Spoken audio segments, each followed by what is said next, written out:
Selamat datang lagi di pembahasan mendalam kita.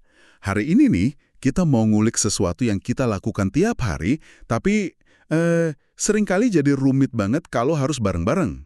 Iya, soal bikin pilihan. Apalagi kalau pilihannya itu buat orang banyak, ya sebagai masyarakat atau kelompok gitu. Kita kan seringnya pengen ada satu cara gitu ya, mungkin cara matematis atau logis, biar bisa sampai ke pilihan yang paling pas atau paling adil buat semua. Betul. Tapi ya gitu, seperti yang nanti kita bahas dari sumber kita, usaha nyari kesempurnaan itu justru seringnya malah bawa kita ke kesimpulan yang wah nggak disangka-sangka. Sumber kita kali ini, bab 13, buku The Beginning of Infinity-nya David Deutsch. Judul babnya spesifik banget, pilihan. Buku ini kan memang terkenal suka nantang asumsi-asumsi dasar kita ya. Dan ya, misi kita di obrolan kali ini tuh mau coba kupas tuntas kenapa sih persoalan yang kelihatannya sederhana dan matematis di permukaan. Kayak bagi-bagi kursi DPR gitu. Nah iya, atau gimana caranya kelompok ngambil keputusan yang rasional. Kenapa itu semua ternyata punya kerumitan yang fundamental banget. Lebih dari itu, kita juga mau lihat kerumitan ini ngajarin kita apa sih soal sifat masalah itu sendiri. Terus gimana solusi itu sebenarnya muncul, dan apa artinya kemajuan. Betul. Nanti bakal kelihatan banget tuh ada semacam tarikan antara nyari idealisme matematis sama realita mecahin masalah di dunia nyata. Yang seringnya ya agak berantakan tapi dinamis gitu. Oke deh, kita langsung aja ya, masuk ke contoh konkret dari buku ini. Ini dari Amerika Serikat. Masalah alokasi kursi di DPR mereka, apportionment istilahnya. Tujuannya kan jelas ya di konstitusi mereka, representasi proporsional berdasarkan jumlah penduduk. Kursi harus dialokasikan sesuai dengan jumlah masing-masing populasinya. Kedengarannya kan, wah matematis, adil gitu ya. Iya, di atas kertas sih gitu. Tapi begitu ketemu angka, nah mulai deh rumitnya. Jadi gini, populasi satu negara bagian dibagi total populasi nasional, terus dikali jumlah kursi total. Hasilnya itu hampir selalu pecahan. Nggak bulat. Oh, jadi kayak satu negara bagian dapat jatah misalnya 4,35 kursi gitu. Nah, persis. Kan nggak mungkin ada 0,35 wakil rakyat kan? Jadi ya kita perlu aturan buat buletin angka ini. Harus dibuletin ke atas atau ke bawah. Ya, solusi paling gampang kepikiran kan buletin aja ke angka terdekat. Kayak 4,35 jadi 4. Kalau 4,6 jadi 5. Tapi, kenapa ini malah jadi masalah? Kok bisa? Nah, ini dia. Kata bukunya, pembulatan yang paling simpel, yang ke angka terdekat itu, justru bisa bikin jumlah total kursinya jadi salah. Loh, salah gimana? Contoh di buku itu, misal total kursi yang harus dibagi ada 10. Kalau semua negara bagian dibuletin ke angka terdekat, pas dijumlahin semua, totalnya bisa jadi 11 kursi, atau mungkin 9. Wah, jadi nggak pas sama jumlah kursi yang beneran ada ya? Betul. Ini kan melanggar batasan paling dasar, jumlah kursi yang emang tersedia. Masalahnya di pembulatannya itu. Nggak sesimpel itu ternyata. Terus buku ini juga nyebut ada paradoks lain yang lebih aneh lagi kayaknya ya, namanya paradoks Alabama. Itu gimana lagi ceritanya? Wah, ini lebih bikin bingung lagi. Paradoks Alabama ini nunjukin betapa nggak lurusnya logika beberapa sistem alokasi. Jadi ada satu aturan dulu, namanya aturan Hamilton. Hamilton, oke. Nah, pakai aturan itu bisa kejadian aneh. Pas jumlah total kursi di DPR ditambah, malah ada negara bagian tertentu yang jatah kursinya jadi berkurang. Loh, kok bisa gitu? Harusnya kan nambah, ya? Harusnya kan gitu. Tapi ya itu paradoksnya. Di buku dicontohin gimana negara bagian kecil bisa kehilangan satu-satunya wakilnya gara-gara total kursi DPR ditambah. Aneh banget kan? Ini nunjukin aturan yang niatnya baik bisa hasilnya nggak adil dan lawan logika gitu. Dan ini bukan main-main ya, bukan teka-teki doang. Sumber kita nyatet sejarah panjang di AS, mereka coba-coba berbagai rumus alokasi, kompromi politiknya alot banget. Sampai pernah gagal total loh, mereka nggak sepakat sama sekali di tahun 1921. Bahkan lembaga kayak National Academy of Sciences aja rekomendasinya bisa beda-beda di waktu yang beda. Nah, ini dia poin pentingnya berarti ya. Betul. Ini menggarisbawahi argumen kunci penulisnya. Masalah alokasi ini tuh pada dasarnya bukan masalah matematika murni yang tinggal dicari solusi elegannya. Tapi lebih ke cerminan benturan antara berbagai konsep keadilan itu sendiri. Dan konsep-konsep keadilan ini kadang nggak bisa dipenuhin semua barengan. Contohnya gimana tuh benturan konsep keadilannya? Misalnya nih, kita mau prioritasin mana? Meminimalkan selisih antara jatah kursi nyata sama kuota ideal tiap negara bagian, atau kita lebih mentingin jaminan kalau setiap negara bagian sekecil apapun pasti dapat minimal satu wakil. Oh, jadi milih prioritas itu ya, intinya? Iya, dan kadang dua hal itu nggak bisa dapat dua-duanya secara sempurna. Buku ini nyebut teorema Balinsky dan Yang yang secara matematis buktiin kalau nggak ada satupun sistem alokasi yang bisa sempurna penuhin semua kriteria ideal. Kriteria ideal kayak apa tuh? Ia kayak patuh sama kuota idealnya, sekaligus juga menghindari paradoks aneh kayak paradoks Alabama tadi. Itu nggak mungkin bisa dapat dua-duanya secara matematis. Wah, jadi Kata penulisnya, ngejar kesempurnaan matematis buat masalah yang akarnya di nilai-nilai dan politik kayak gini, itu keliru dari dasarnya. Salah fokus gitu. oke. Konsekuensi yang menarik banget ya. Jadi, batas matematika di kasus alokasi kursi ini jelas. Tapi gimana soal pilihan kelompok secara umum? Nah, di sini kita ketemu temuan penting lain yang dibahas buku ini. Teorema ketidakmungkinan Arrow. Iya, Kenneth Arrow. Ini dari bidang teori pilihan sosial. Jadi orang-orang di bidang ini tuh coba cari cara, gimana sih cara terbaik atau paling rasional buat masyarakat atau kelompok buat gabungin pilihan-pilihan pribadi jadi satu keputusan bareng? Arrow ini coba bikin definisi sistem pemilihan kelompok yang ideal gitu ya. Betul. Dia ngusolin 5 kriteria atau aksioma lah istilahnya. Kalau dilihat satu-satu, kayaknya sih masuk akal banget ya. Wajar kita pengen sistem keputusan bareng tuh kayak gitu. Apa aja tuh 5 syaratnya?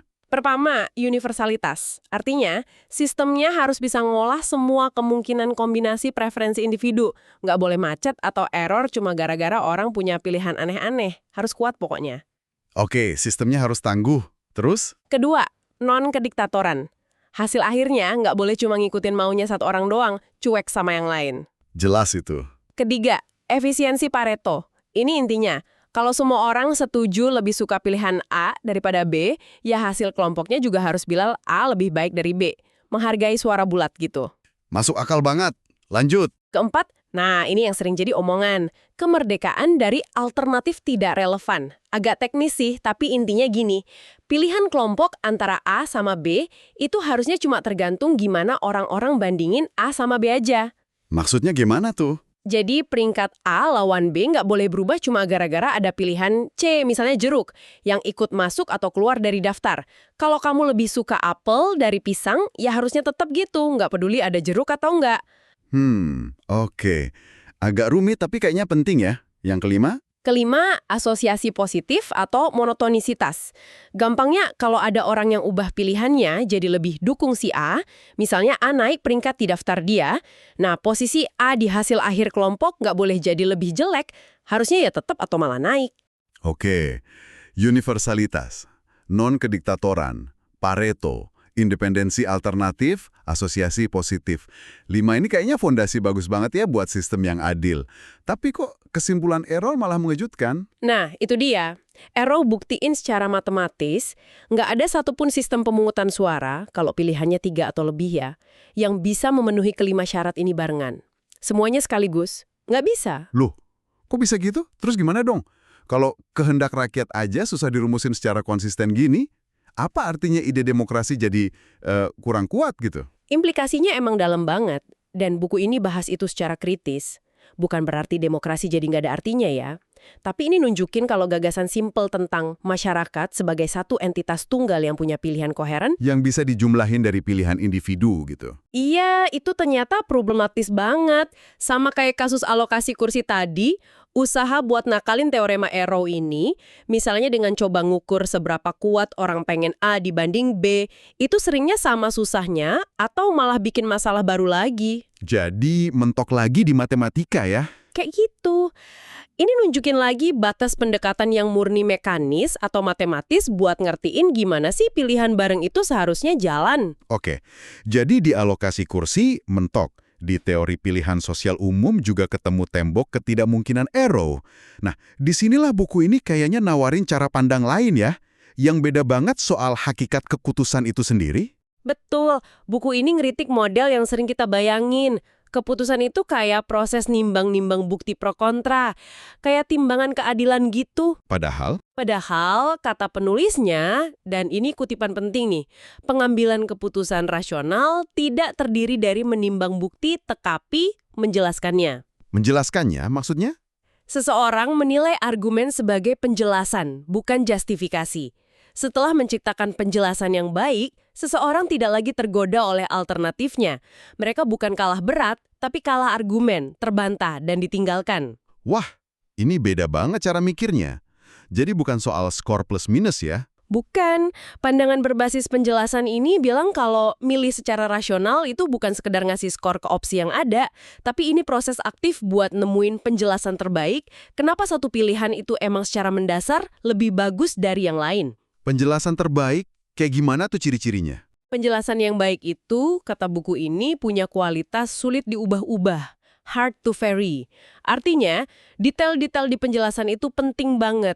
Nggak bisa seenaknya ganti satu bagian tanpa ngerusak logika keseluruhannya. Jadi prosesnya kreatif dong ya? Banget. Kita nggak cuma milih dari menu yang ada, tapi kita aktif menciptakan opsi baru, modif yang lama, cari terobosan pemahaman kenapa satu pilihan lebih oke. Nah, ini menarik. Ini mengubah cara kita mikir soal solusi. Bukan nyari jawaban matematis statistik yang sempurna, tapi nyari proses biar kita bisa terus belajar dan perbaiki ide. Tapi, gimana cara pandang ini bantu kita lihat lagi contoh politik tadi? Misalnya, kenapa buku ini bilang kalau kebijakan hasil kompromi seringnya nggak efektif? Argumennya gini, kebijakan kompromi itu sering lahir bukan karena ada satu penjelasan kuat yang disetujui bareng. Kenapa rumus X itu solusi terbaik? Tapi karena apa dong? Ternyata itu cuma titik temu matematis atau politis aja antara Ya. berbagai kepentingan atau ideologi yang beda. Akibatnya, yang nggak ada pihak yang benar-benar yakin sama penjelasan di balik kompromi itu. Terus masalahnya di mana? Masalahnya, pas kebijakan itu ketemu tantangan baru di lapangan dan pasti kan ada aja masalah. Nggak ada dasar bareng buat belajar. Nggak ada yang bisa bilang, oh ternyata penjelasan kita salah di sini, yuk perbaiki. Lawong emang nggak pernah ada penjelasan utuh yang disepakati kok. Jadinya malah saling salahin ya? Nah itu dia, semua cenderung balik ke posisi awal, nyalahin elemen kompromi yang datang dari pihak lain. Kayak ngerakit barang pakai instruksi beda-beda. Pas gagal, semua nyalahin instruksi orang lain. Oke, paham analoginya. Terus buku ini kan merapin logika ini buat lihat sistem pemilu ya. Bandingin plurality voting yang menang ambil semua itu, Iya, first past the post. sama representasi proporsional yang bagi kursi sesuai persen suara. Nah, kriteria buat ngebandinginnya ini menarik. Pinjam dari Popper katanya. Betul, dari Karl Popper. Kriterianya? Seberapa bagus sebuah sistem politik bikin masyarakat bisa nyingkirin pemerintah atau kebijakan yang dianggap jelek, tanpa perlu kekerasan. Oke, fokusnya di kemampuan memecat yang gagal ya. Terus, gimana perbandingannya? Penulisnya nunjukin beberapa beda kunci, dilihat dari kacamata Popper ini. Sistem polarity, yang menang ambil semua. Perdapil itu. Cenderung lebih sensitif sama geseran kecil opini publik. Lebih sensitif gimana? Jadi partai yang lagi kuasa, petahana, risikonya lebih gede buat kehilangan mayoritas, bahkan cuma gara-gara suaranya turun dikit. Ini, kata argumennya, dorong partai buat rebutan suara di tengah, swing voters. Nawarin penjelasan kebijakan yang lebih luas daya tariknya. Oke, kalau yang proporsional? Hasil koalisi pasca pemilu, negosiasi antar elit partai. Partai kecil jadi punya power ya? Iya, partai kecil bisa jadi kingmaker, punya daya tawar gede banget walau suaranya dikit. Akibatnya, bisa jadi kebijakan hasil kompromi antar partai yang mungkin nggak didukung penjelasan utuh dari mayoritas pemilih. Dan ini potensinya bikin partai besar lebih susah disingkirin, walau publik nggak puas. Perlu kita catat ya, ini bukan berarti bilang plurality pasti lebih bagus secara absolut kan? Oh, jelas bukan. Sumbernya nggak bilang gitu kok. Contoh ini lebih buat ilustrasi aja, gimana struktur institusi yang beda itu bisa ngaruh ke kapasitas masyarakat buat koreksi kesalahan. Kemampuan buat nolak atau ganti kebijakan dan pemimpin yang penyelesaiannya udah dianggap gagal atau nggak relevan lagi. Tepat, fokusnya geser kan jadinya, bukan lagi nyari sistem sempurna secara abstrak berdasarkan selera sekarang, tapi ngevaluasi gimana sistem yang ada itu memfasilitasi atau malah menghambat proses dinamis pemecahan masalah. Proses nyiptain, nguji, dan nolak penjelasan soal cara terbaik ngatur masyarakat atau ngatasin masalah. Persis. Oke, Jadi, setelah kita dalami rumitnya alokasi kursi, terus batas-batas teorema Arrow, lalu beralih ke cara pandang pilihan sebagai proses nyiptain penjelasan, apa nih implikasi besarnya buat cara kita seharusnya deketin pilihan-pilihan sulit yang dihadapi masyarakat? Pesan inti yang bisa kita tarik dari bab ini tuh, tujuan utama kita bikin pilihan bareng itu bukan buat mencapai kondisi sempurna yang statis, yang dasarnya cuma ngitung rata-rata pilihan orang sekarang. Tapi tujuannya apa dong? Tujuannya itu kemajuan. Sebuah proses mecahin masalah yang nggak pernah berhenti. Institusi-institusi yang kita bangun, ya entah itu sistem pemilu, hukum, metode ilmiah, bahkan pasar bebas, itu pada dasarnya adalah alat. Alat buat apa? Alat biar kita bisa bareng-bareng nyiptain, ngeritik, nguji, modifikasi, dan akhirnya ninggalin gagasan atau penjelasan soal dunia ini dan gimana kita harus bertindak. Jadi, bukan soal nemu rumus ajaib buat nangkep kehendak rakyat yang beku sekarang, tapi lebih ke nyiptain kondisi biar kehendak rakyat di masa depan bisa jadi lebih baik ya? Lebih pintar, lebih dekat ke solusi efektif? Persis. Tujuannya itu gerak menuju pemahaman bersama yang lebih baik di masa depan, bukan maksa konsensus semu hari ini. Caranya? Caranya ya dengan punya mekanisme yang bikin kita bisa secara sistematis nyortir penjelasan-penjelasan yang jelek atau salah, sambil terus dorong lahirnya penjelasan baru yang lebih bagus, lebih kuat, dan solusi yang lebih efektif. Kayak kata penulisnya tadi ya? Iya, mengubah pilihan secara kreatif adalah yang memungkinkan orang dalam kehidupan nyata bekerja sama dengan cara yang tampaknya mustahil menurut teorema no-go kayak teorema Arrow. Kemampuan kita buat kreatif dengan penjelasan ini kuncinya buat keluar dari jebakan paradoks matematis tadi. Baik, oke. Coba kita rangkum sedikit ya poin-poin kunci dari obrolan kita soal bab 13, pilihan ini. Kita mulai dari ngelihat gimana masalah yang tampaknya cuma soal teknis keadilan matematis. Kayak bagi kursi parlemen atau bikin sistem voting ideal? Ya, itu ternyata penuh paradoks dan batasan dari sananya pas kita ngejar kesempurnaan matematis. Usaha nyari aturan emas itu seringnya mentok sama kenyataan kalau kriteria-kriteria ideal yang kita pengen, kayak adil, efisien, representatif, itu bisa saling nabrak. Kayak yang ditunjukin teorema Balinski-Yang buat alokasi kursi, dan teorema Arrow buat pilihan sosial secara umumnya. Betul. Tapi, buku ini nawarin perspektif beda. Kayak jalan keluar gitu ya, dari labirin ketidakmungkinan ini. Iya, dengan geser fokus kita. Dari sekedar nimbang-nimbang pilihan atau bukti yang udah ada, Jadi apa? jadi ngelihat pilihan sebagai proses aktif menciptakan penjelasan. Keputusan rasional itu, ya itu tadi, soal nemuin penjelasan terbaik kenapa satu opsi itu emang benar-benar lebih unggul. Penjelasan yang kokoh, yang susah diotak-atik detailnya tanpa ngerusak intinya. Perspektif ini jadi nekenin kreativitas sama pemecahan masalah ya, di tengah proses milih. Banget. Kita nggak cuma milih dari daftar, tapi kita hasilin opsi baru, kita modif yang lama, kita tolak penjelasan yang udah nggak cukup bagus. Dan ini bantu kita ngerti kenapa kompromi yang dipaksalin sering rapuh. Karena nggak punya penjelasan barang yang kuat. Dan gimana kita bisa nilai institusi sosial kita, kayak sistem pemilu, berdasarkan kemampuannya buat fasilitasi koreksi kesalahan, buat nyingkirin ide atau kebijakan yang penjelasannya udah kebantah. Tepat. Jadi kesimpulannya nih, kemajuan sejati mau di sains, politik, atau hidup sehari-hari, itu datangnya bukan dari optimisasi statis kondisi sekarang, Melainkan dari kemampuan kita buat terus-menerus menghasilkan, mengkritik, dan memperbaiki penjelasan serta solusi kita buat masalah-masalah yang kita hadapi. Proses yang jalan terus. Oke. Nah, sebagai penutup nih, ada satu pemikiran provokatif dari akhir bab ini yang kayaknya menarik buat Anda renungkan. Penulisnya bilang, tujuan kita bangun masyarakat dan institusinya itu bukan buat capai kesepakatan final atau ngilangin semua beda pendapat. Loh, terus tujuannya apa dong? Tujuannya justru untuk punya institusi yang memungkinkan kita bareng-bareng buat terus maju dari kesalahpahaman menuju kesalahpahaman yang semakin baik. Maksudnya, kesalahpahaman yang semakin baik. Iya, artinya kesalahpahaman yang isinya makin dikit kekeliruannya, yang makin dekat ke kebenaran yang lebih dalam. Lewat proses perbaikan tanpa henti inilah, hidup manusia diharapkan bisa terus membaik tanpa batas. Wah, dalam juga ya. Mungkin Anda bisa coba renungkan gimana cara pandang soal pilihan sebagai penciptaan penjelasan ini bisa diterapin ke keputusan-keputusan penting yang Anda hadapi. Di kerjaan atau mungkin di kehidupan pribadi Anda, coba dipikirin.